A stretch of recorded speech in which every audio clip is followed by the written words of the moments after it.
అనగనగనగనగా అద్భుతమైన కొండల మధ్య సముద్రాన్ని ఆనుకుని చిన్న చిన్న ఇళ్లతో అందమైన లూనా అనే గ్రామం ఉంది.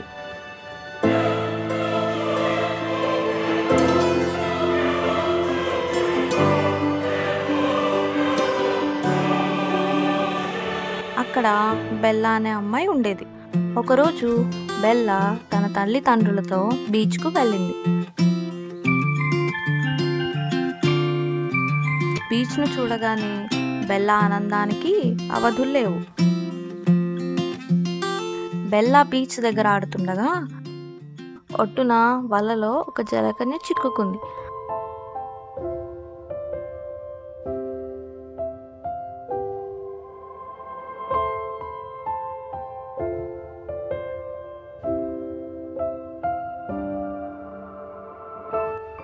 పాపం ఆ జలకన్య బాధతో విలవిల్లాడుతుంది. ఆ జలకన్యను వలలోంచి తీసి కాపాడింది.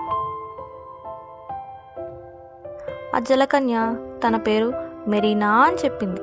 వారిద్దరూ మంచి స్నేహాన్ని ఏర్పరచుకున్నారు. మెరీనా తన ఇంటికి తీసుకువెళ్తాను, నువ్వు వస్తావా అని అడిగింది.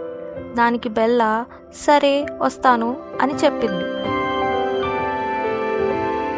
మెరీనా తన ఇల్లు లూనా గ్రామం చుట్టూ కొండల మధ్య సముద్రాన్ని ఆనుకుని ఒక రహస్యమైన జలపాతం ఉంటుంది.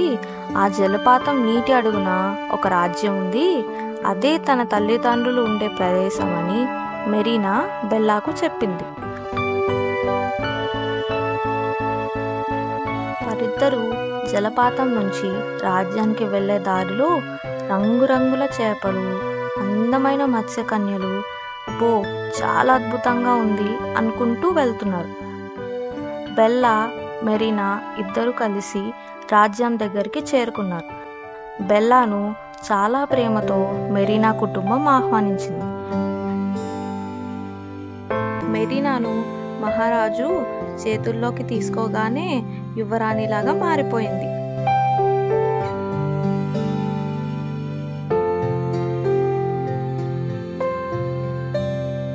మెరీనా తండ్రి ఆ సముద్రపు రాజ్యానికి మహారాజు.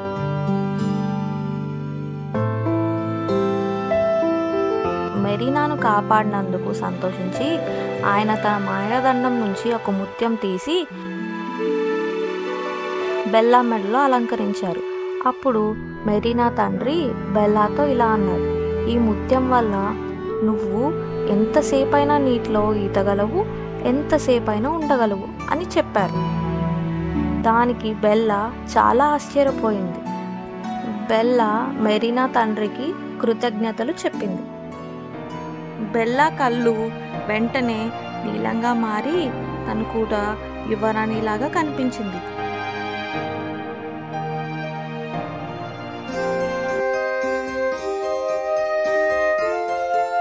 ఆమె చాలా సులువుగా నీటిలో తేలుతూ ఈదుతూ బీచ్ వద్దకు చేరింది.